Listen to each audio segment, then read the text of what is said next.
Saya pernah mendengar cerita tentang manusia masuk surga dan neraka. Di antaranya kisah tentang wanita tunasusila pelacur yang masuk surga karena menolong seekor anjing. Kisah seorang yang masuk surga tapi belum pernah sholat dan sujud, orang masuk surga dan neraka karena seekor lalat. Pertanyaan saya, apakah saat ini sudah ada umat Nabi Muhammad atau manusia yang sudah berada di surga neraka? Bukankah manusia akan masuk surga neraka setelah hari kiamat?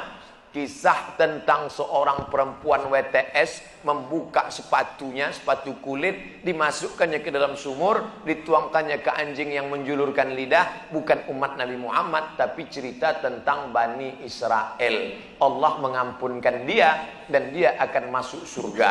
Apakah di surga itu sekarang sudah ada orang di dalamnya? Nabi Muhammad dulu masuk ke surga untuk apa? Meninjau-ninjau, menengok-nengok.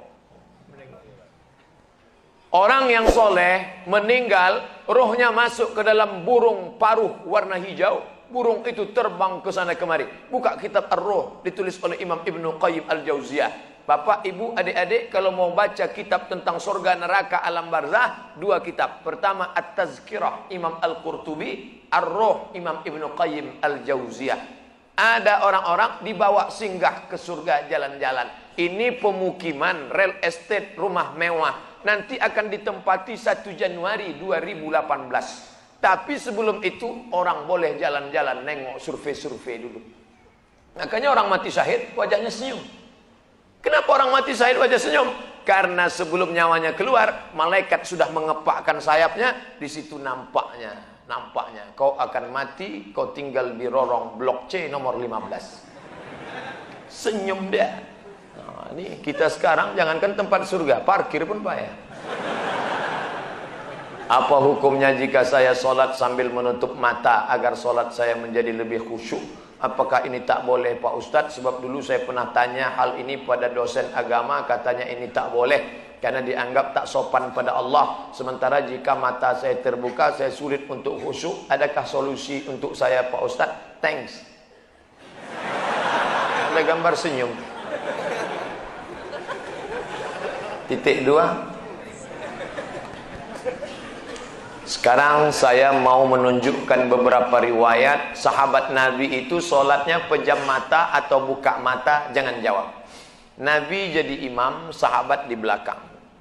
Ketika sedang sholat, Nabi buka selopnya, sendalnya. Waktu itu Masjid Nabawi pasir. Nabi buka selopnya, semua sahabat yang ada di belakang membuka selop. Kira-kira sahabat di belakang pejam mata atau buka mata? Buka, karena kalau pejam mana dia tahu. Uqtulul aswadaini fi shalah, bunuhlah dua yang hitam ketika kau sedang sholat. Allahu Akbar. Lewat dua yang hitam. Apa yang hitam itu? Kalajengking dengan ular. Bunuh. Kira-kira orang sholat bisa ada dua yang hitam lewat, dia tahu matanya terbuka atau tertutup? Terbuka. Kalau tertutup, tiba-tiba udah tegak anaconda. Nah, terbuka. Jadi masalah sholat terbuka atau tertutup, terbuka. Tapi ada saat tertentu kita mesti tutup. Saya pernah mengalami.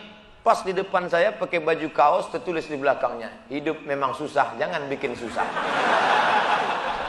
Asal saya buka, terbaca Pak.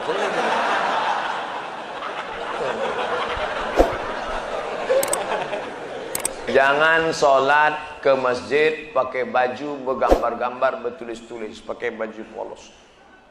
Gambar. Sudahlah hari Jumat, besok terlambat datang ke tengah, tulis di belakang. Emang masalah buat lo?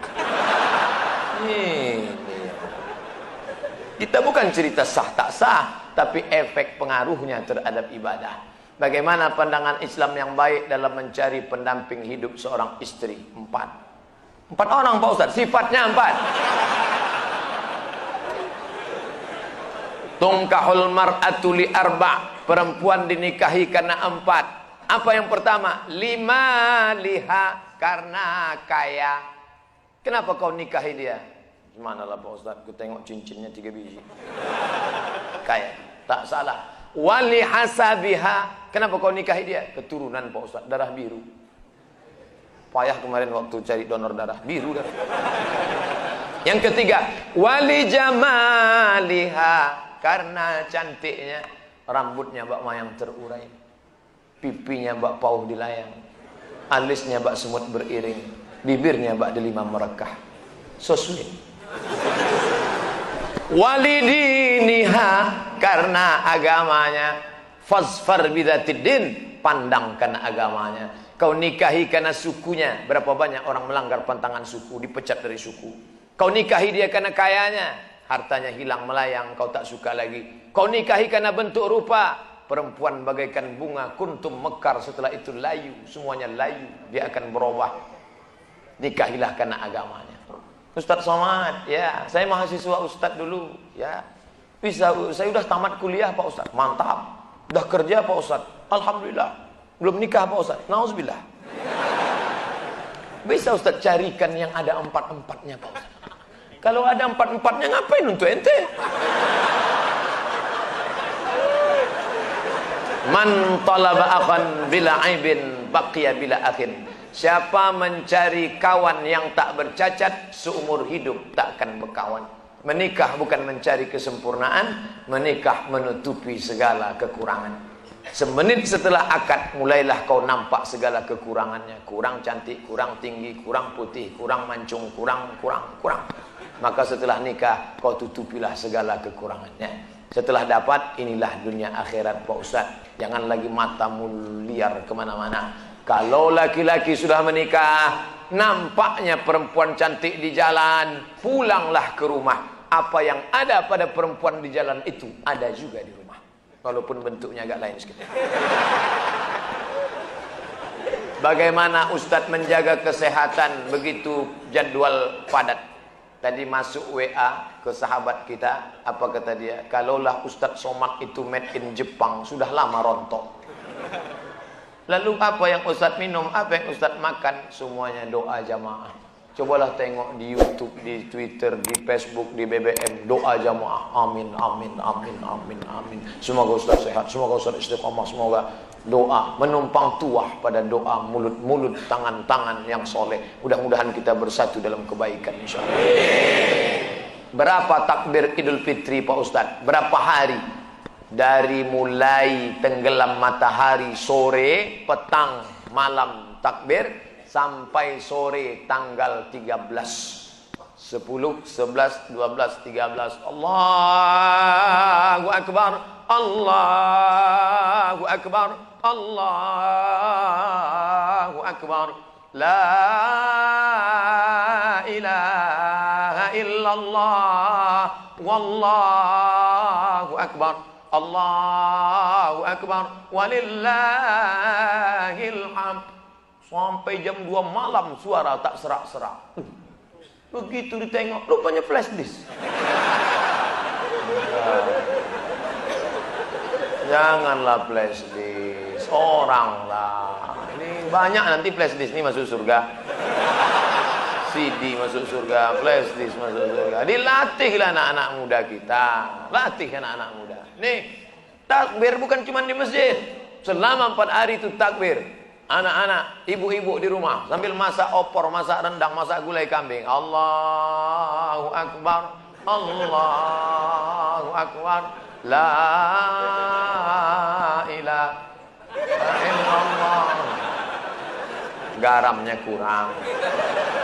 Apa yang membuat Ustadz tetap istiqomah berdakwah dari masjid satu ke masjid lain? Bukankah Ustadz sudah ada tawaran TV swasta untuk mengajak Ustadz mengisi acara di salah satu stasiun TV yang kita semua sudah tahu kalau tampil di TV bayarannya besar. Dia mau saya harus ganteng. Masuk TV itu 2, ganteng betul atau buruk betul.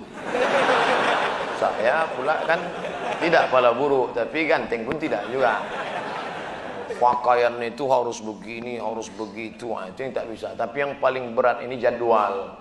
Jadwal harus gini. Saya tak bisa jadwal. Saya sudah penuh sampai 2018 Idul Fitri. Saya sudah. Nah, nanti setelah itu barulah kita masuk ke TV-TV. Kok muat? Apakah memang ada hadis yang mengatakan tidak kujamin umatku 14 abad akan datang? Seandainya hadis ini memang ada, apa yang tidak dijamin? Sapaannya atau ibadahnya? Mohon pencerahan. Tak ada. Nabi jangan berkecil hati hidup zaman sekarang. Apa kata Nabi sallallahu alaihi wasallam? Al ibadatu fil haraji kahijratin ilayya. siapa yang tetap istiqomah beribadah padahal waktu itu banyak fitnah-fitnah, sama macam berhijrah bersama Nabi Muhammad sallallahu alaihi wasallam. Jadi jangan mengutuk nasib. Mengapa aku hidup di abad sekarang ini? Kenapa tak hidup zaman Abu Bakar, Umar, Utsman, Ali? Kalau mental model ini, hidup zaman dulu pun jadi Abu Jahal, Abu Lahab. Jangan berduka. Anak-anak muda, kalian yang banyak godaan, justru hebat. Ini anak-anak muda yang datang malam ini, luar biasa. Tadi udah ada yang ngajak ke karaoke, ada yang ngajak ke night club, ada yang ngajak main gaple, ada yang ngajak dangdut. Dia tolak itu semua. Maka sama macam hijrah bersama Nabi Muhammad SAW. Tuh, bro, kita gimana karaoke malam ini? Tidak, aku mau ngaji ke sana. Ada Ustaz Somad datang. Itu.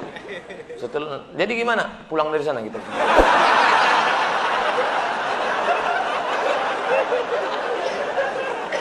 Ada suatu hadis yang mengatakan bahwa menikah itu adalah sunnahku. Barang siapa yang tak mengikut sunnahku maka dia bukan umatku. Bagaimana dengan Imam Syafi'i? Karena dalam buku autobiografi Imam Syafi'i mengatakan beliau tak nikah. Imam Syafi'i menikah. Dari mana Ustaz tahu Imam Syafi'i menikah? Bacalah biografinya. Yang tak menikah itu Imam Nawawi. Betul, ada imam dalam mazhab Syafi'i, Imam Nawawi. Imam Nawawi tak menikah, Imam Ibnu Taimiyah tak menikah, Sayyid Qutb penulis fi Zilalil Quran tak menikah, Syekh Abdul Fattah Abu Ghuddah menulis satu kitab judulnya Al-Ulama Al-Uzzab Alladzina Atharul Ilma Ala Zawaj, biografi ulama-ulama yang tak menikah sampai mati karena lebih memilih ilmu daripada nikah. Kenapa Ibnu Taimiyah tak menikah? Kalau Ibnu Taimiyah menikah, istrinya itu pasti tetap tinggal karena dia lebih lama di penjara daripada di luar penjara. Sayyid Qutb digantung 1966, mati dalam keadaan ditulisnya tafsir itu di penjara. Maka mereka itu memikirkan mudaratnya lebih besar. Tapi kalian yang muda sekarang jangan kalian ikut ini. Zaman Imam Nawawi dulu dia tak menikah, perempuan zaman itu biji matanya aja yang nampak. Godaan tak kuat. Zaman sekarang perempuan biji matanya tertutup, yang lain terbuka. Jangan, jadi berubah zaman. Jangan kan aku mau ikut Imam Nawawi aja. Tak bisa, lain. Lain, tak bisa. Godaan luar biasa. Ini saya mau pulang, ini godaan yang paling terberat, nanti jumpa pramugari lah. Besok habis sholat Jumat mau pulang. Sudah jelas pakai peci, pakai baju koko, pasang muka seram mau lewat. Tetap ditegurnya. Nomor berapa? La ilaha illallah. Udah dapat nomor kursi duduk saya. Sengaja tak ada senyum-senyum. Tetap dia datang. Bapak seatbeltnya udah dipasang. Astagfirullahaladzim. Ramah betul lah dia. Silap pula lama-lama.